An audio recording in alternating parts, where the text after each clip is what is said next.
Welcome to EdVentures305. I'm Alex Rivero, and today we're in the heart of Opelika at Dr. Robert B. Ingram Elementary School. Here students receive a lasting impact that goes beyond the classroom. And this episode, we're taking new adventures in the 305, exploring new segments and shows all across Miami-Dade County. Get ready to be inspired. This is EdVentures305.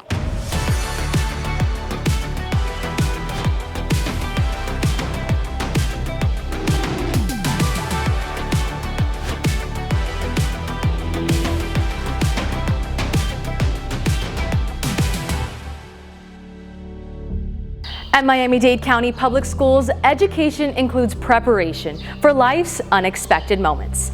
Every year, parents, teachers, and coaches come together for CPR Day Miami, learning how to respond when every second counts.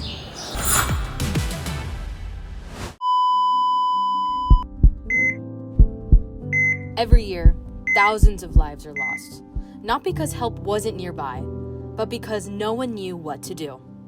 In Miami-Dade County Public Schools, CPR training is changing that reality, turning seconds into survival and ordinary people into lifesavers. Anybody can save a life.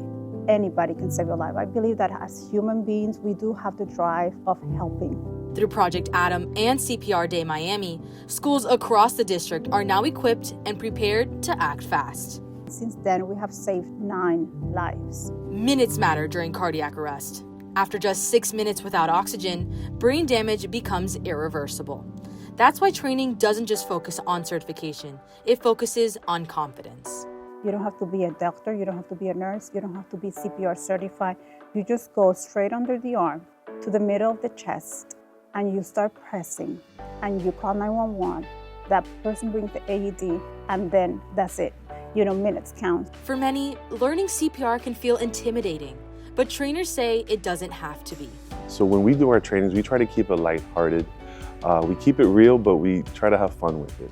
So, we'll either play a Staying Alive song or we'll make jokes here and there just to kind of lighten the mood because we want the people attending the training to be focused on not being afraid, but being knowledgeable and ready for anything that pops up. A student came up to me and just pointed at his throat and looked like he was panicking. So I immediately was able to turn him around and get him into the Heimlich maneuver position. And after executing that twice, a water bottle cap popped out and he had just accidentally breathed it in. In moments like that, panic can't take over unless training takes over first. We have been prepared, we've run scenarios, we've run training, and it was natural. When I identified that something like that was happening, I just immediately put him into the Heimlich maneuver and we'll figure out where we go from here. The impact of CPR training doesn't stop at school doors. For some, it becomes deeply personal. If I did not have this skill set with CPR, my daughter probably would not be here. I saw an image at the bottom of the pool. I went in, jumped in, pulled her out, and then I had to use CPR to bring her back. I was a football coach and I was CPR certified, I was CPR trained as a requirement, not knowing that I would have to use it on my own family members. Stories like these are why CPR Day Miami exists, to make life-saving knowledge accessible, practical, and unforgettable. Anybody can save a life. Just go and do it. Don't be afraid. Because when the heartbeat stops, knowing what to do can be the reason it starts again. Oh look, the chef is in the kitchen. Let's head over to Miami Central Senior High School to see what they're cooking up in this edition of Learning with M-DCPS.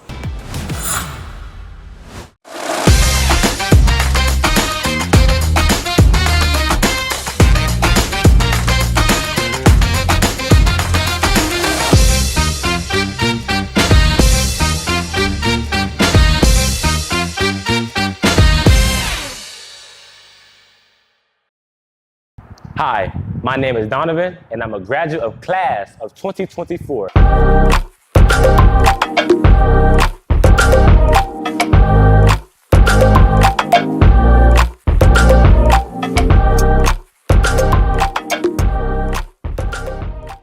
Once again, my name is Donovan, and today we're preparing fettuccine, chicken Alfredo, and pull-apart cheesy garlic bread Today we have Master Chef Yolanda Washington. Hi. And Naraya, Miami Central's culinary student. Let's get started.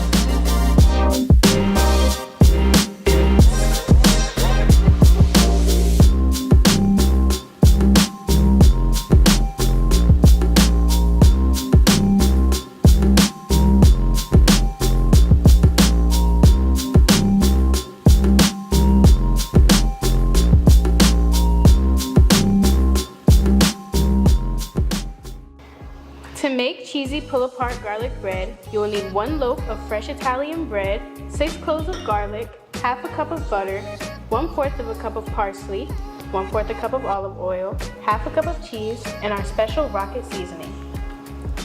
So to cut the bread, we're going to cut it in diagonals 3/4 of the way. So the reason we cut the bread 3/4 of a way is so that the butter can spread evenly through the bread and it can stay in one piece. And we cut it in diagonals because it's good for presentation.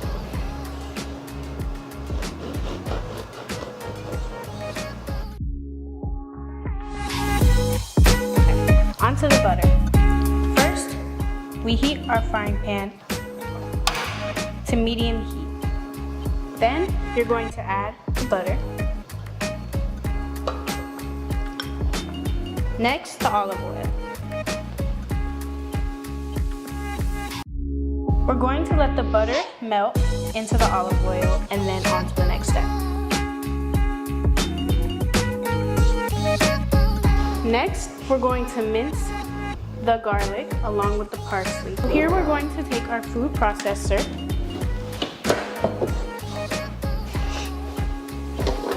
add our garlic, parsley, and chop. Now that we have this beautiful texture, we're going to add it into the butter and olive oil mixture so that it can incorporate and give us that nice incorporated flavor. Here, we have to use a spatula to get all the remaining parsley and garlic mixture. Now, we're going to let it simmer for about 2 minutes. You want to make sure that you constantly stir so that it doesn't stick to the bottom of the pan and burn. Next, we're going to add our special rocket seasoning into the mix. I'm only going to use about half because I'm going to use the rest as a garnish for my bread. By now, you should be able to smell the amazing garlic, parsley, and butter mixture incorporating together. Now we're going to turn the heat down and start to assemble the bread. For this part, you can use aluminum foil, but we're going to be using an aluminum pan. You're going to put your bread into the pan, careful not to break it. Next, you're going to spread the butter in between the creases of the bread. So here, I'm just kind of spreading apart the creases so that the butter can get in there and do what it needs to do while it cooks.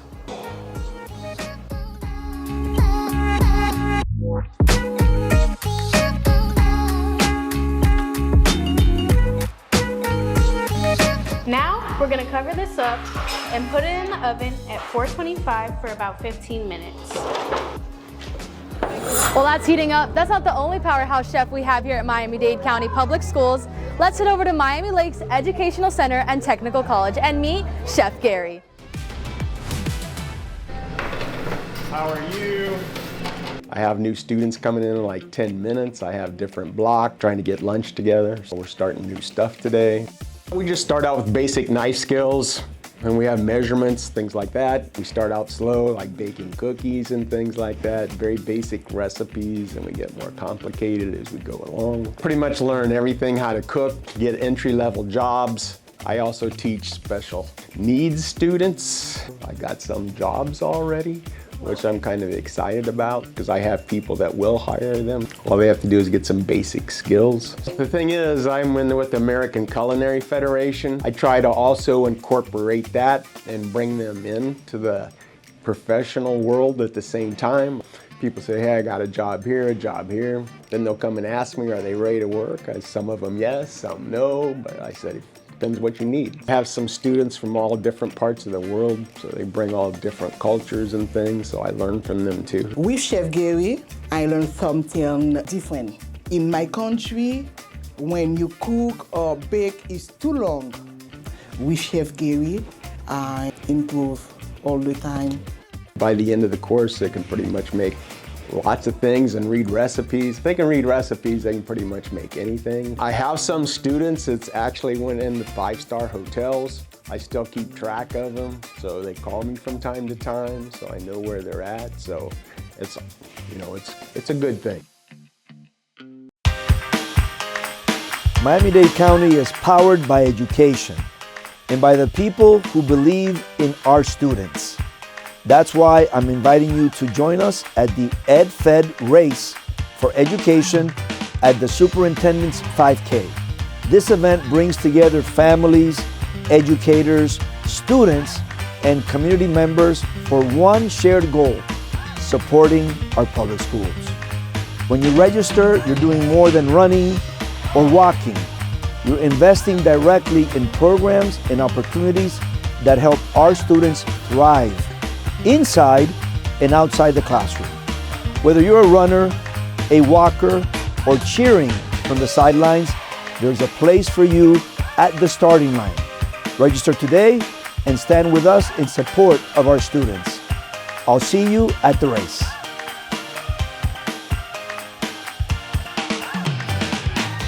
Oh, is the garlic bread ready? Looks like they baked it to perfection. And Miami Central isn't even done cooking yet. Let's see what they have simmering next.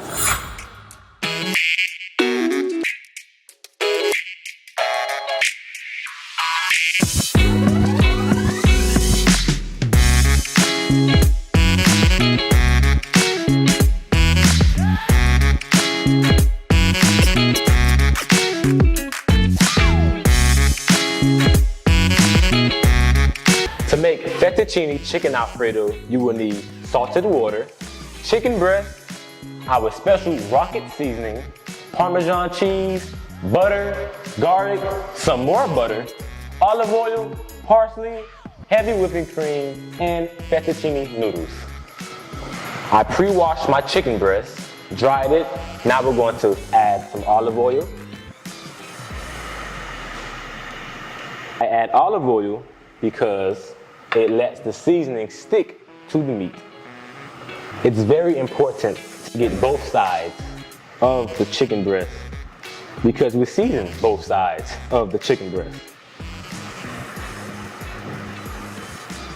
Now it's time to add our special rocket seasoning.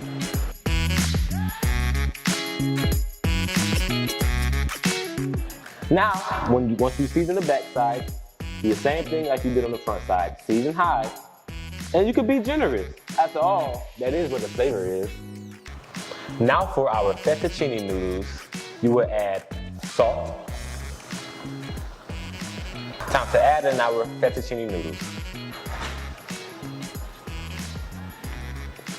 Please, don't cut your noodles.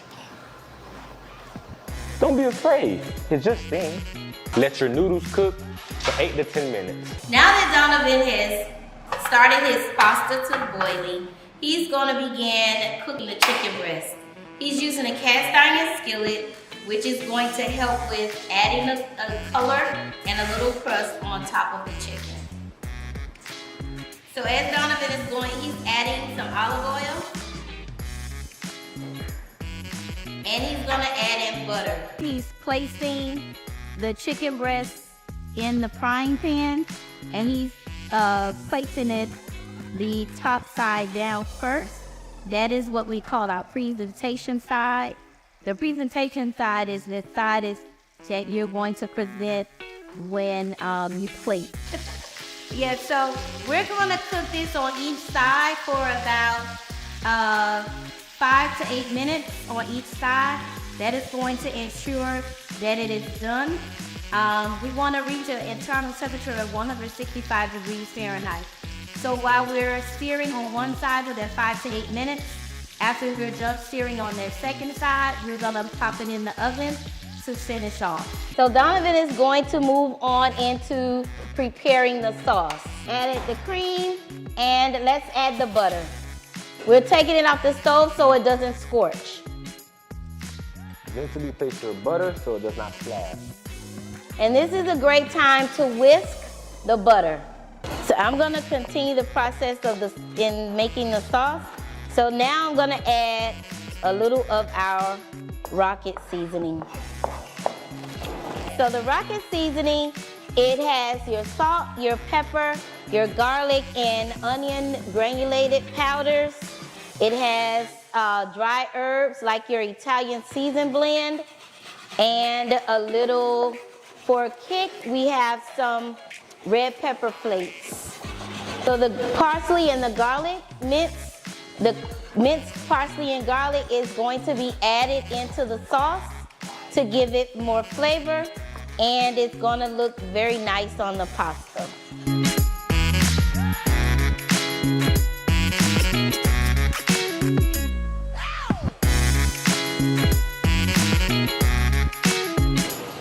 So it has come to a nice simmer, and I am going to add in the cheese.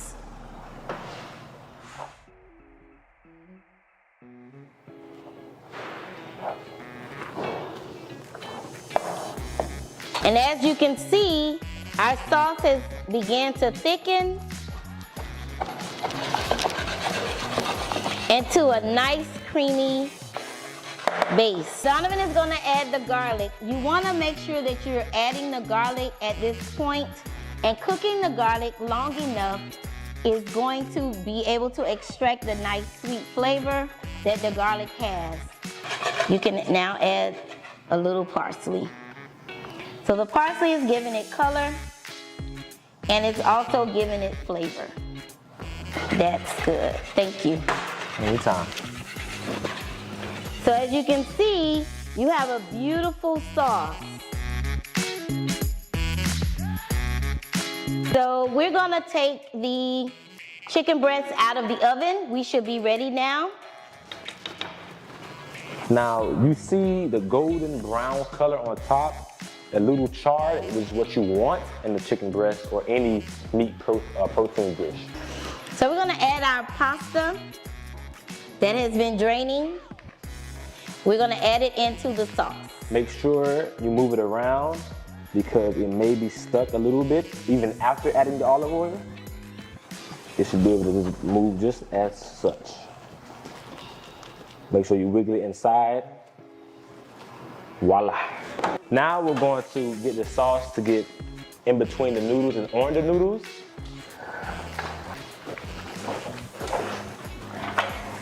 Remember, when you're doing such a thing like this, you want to push down and up, down, up. So the flip of the wrist. Flip of the wrist. So now you can see, ooh, our rocket Alfredo pasta. Ooh, yummy, yummy, yummy. Now it's time to slice our chicken breast. So our chicken breast has been resting for about 5 to 10 minutes so the juice can stay intact in the inside, so when you cut it open, it's still nice and juicy. Now we're going to slice.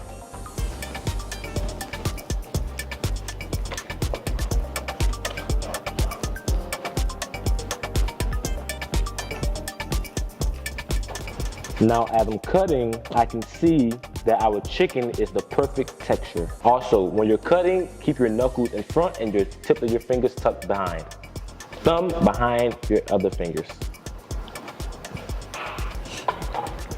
So as he's scooping it, he's twirling, getting that nice form that he's looking for.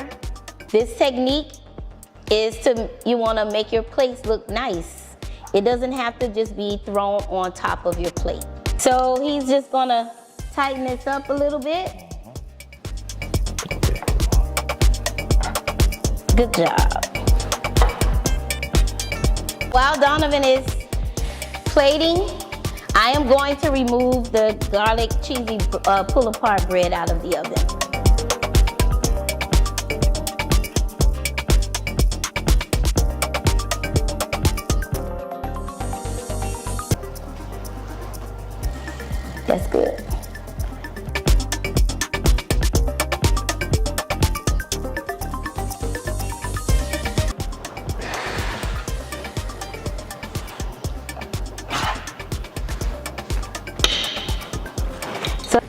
And don't forget about your garnish.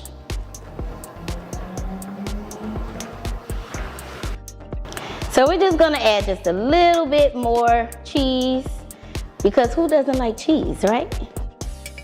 And we're gonna garnish with a little parsley.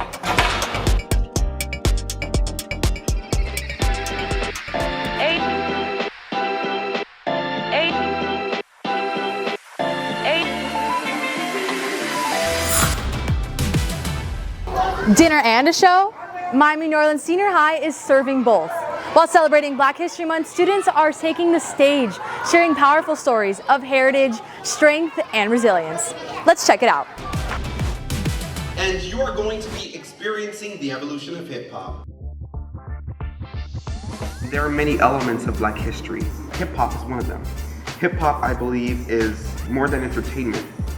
It's evidence. It's evidence that when history tried to whisper us out of the equation, we rose, right? And we answered in surround sound. We had a chance to do our Black History show. The theme today was evolution of hip hop. So not only was theater involved, dance, our craft, which is craft is the arts, and they have their stuff set up in the lobby, and they're also recording. We have film. They did the fashion show. We had our Vikings in Harmony chorus, and of course our Viking freedom riders. They all got a chance to be a part of this collaborative, beautiful show where we celebrate Black history. Wade in the water, God's gonna trouble the water. While I was performing, I could see people looking around. I could see people like really smiling. I could see people look really intense. And even after the performance, people were saying, "Come, like you did amazing. Like you were really great. Your poem was so beautiful." Like hearing that and knowing that they understood what I was saying, it was so powerful. I know that they received it. In harmony as the Junkanoo drums roar, pushing out rhymes into the street as our feet hit the floor, Junkanoo connects our community. It's the way of the water. This poem has so many different parts and so many different traditions added to it. Like in one of the lines I talk about Junkanoo, and then in another line they talk about rice and beans and stuff from Jamaica. Some people are afraid to speak up from where they come from, especially what's going on around in the world. They're afraid to do it. So the fact that we're able to stand up there and do it for them, it speaks a lot. A lot of the choreography that we made up was very dependent on the words that they were saying. It was very emotional, it was very direct, and it was very personal. We're talking about wade in the water, what African slaves had to go through just to be able to communicate to each other while they're in the fields and singing this song. Because it's not just, okay, we're in hip hop, we're gonna have a good time. No, what happened? How did Black history even evolve through time? I believe that without Black history, the future's not possible at all.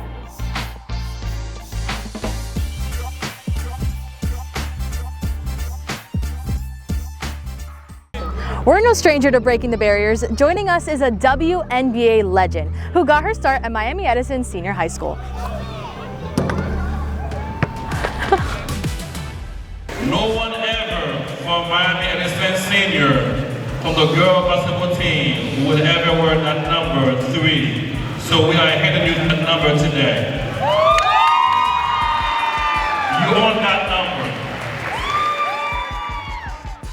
Nobody believed in us. Nobody think or even dare to dream that we would make it, right? You know, sometimes when it doesn't look, darkness is all around you, but you have to look within and believe in yourself. Don't let this environment or this community, that negativity that you hear about Edison and Little Haiti, it's always been a stigmatism. You will never know how great Edison is until you come in this building. That girl had, grit, discipline, and she just believed in herself, and we pushed her. And just to see how she's evolved in the last few years into this amazing woman. Resilience was a daily lesson for me, and it shaped my grit. It shaped my faith, you know, and those things will carry you forward. I think she had a feeling of gratitude also for the people who helped her and that were instrumental in her journey to be a successful, not only athlete, but a successful person in every walk of life. She gave them a light to where you can be who you want to be, apply yourself. And for them to see someone that graduated from this high school, went to college, went to WNBA and made something out of themselves, she gave them hope. Hope that they can also do the same thing like she did. With her, coming to give back. You know, let these people know that, hey man, I walked these same hallways, I did everything the right way, and it's like, you know, and I had a coach that continuously motivated me to move forward in life. They believed in me before I even believed in myself, to be honest. So this place, Edison, Miami Edison Senior High, will always be special in my heart because this is where the foundation was built. Miami-Dade County Public School is the right choice, was the right choice, and will forever be what I believe kind of set me on the path for success. Throughout this episode, the beautiful backdrop behind me has been Dr. Robert B. Ingram Elementary School, named after the former mayor of Opa-locka, a leader whose legacy really encapsulated the spirit of this community. Now, let's take a special look to see what makes this school so unique.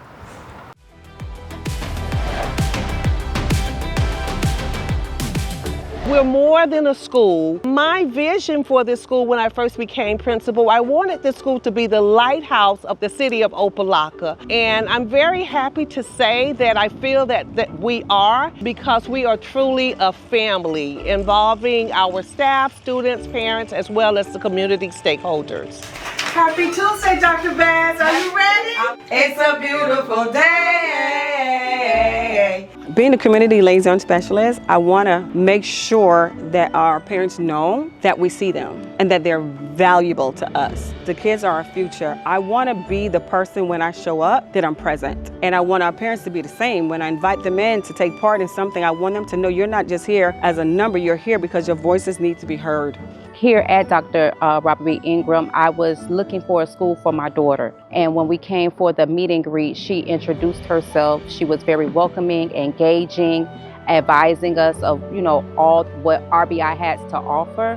And we felt this was the right place and the right selection. And so she's been here now. She's in first grade and she's thriving and doing well.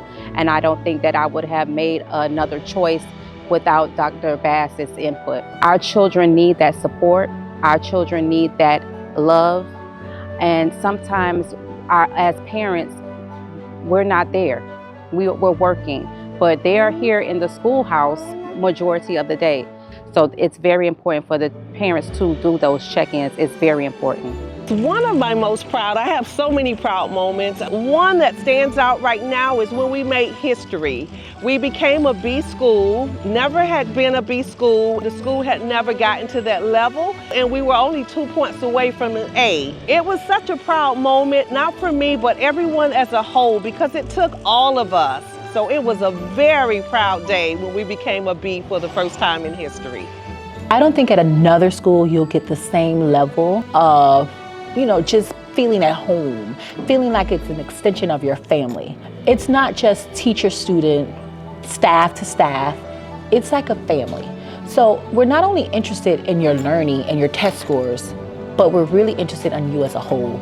Are you really getting what you need? We have everything that's here that a kid needs to learn, but we also have that touch of how we give it to them. I wouldn't choose anything different but the school. Education here is top tier. Dr. Robert B. Ingram Elementary is the best choice because you not only get academics here, you're equipped with things that you're going to need to be lifelong learners as well as positive citizens. We're going to make sure you're great academically, mentally, physically, as well as emotionally. So if someone is looking for an amazing school for their children to come to, Robert B. Ingram Elementary School is the place for your children to have a great educational experience. From what's been cooking in the classroom to students rising to the occasion, this episode's had a little bit of everything. And don't forget, if you want your school, your programs, or your partners highlighted, make sure to tell us about it. Just email stories@dadeschools.net. And don't forget to subscribe, turn on the notifications, and we'll see you next time on EdVentures 305.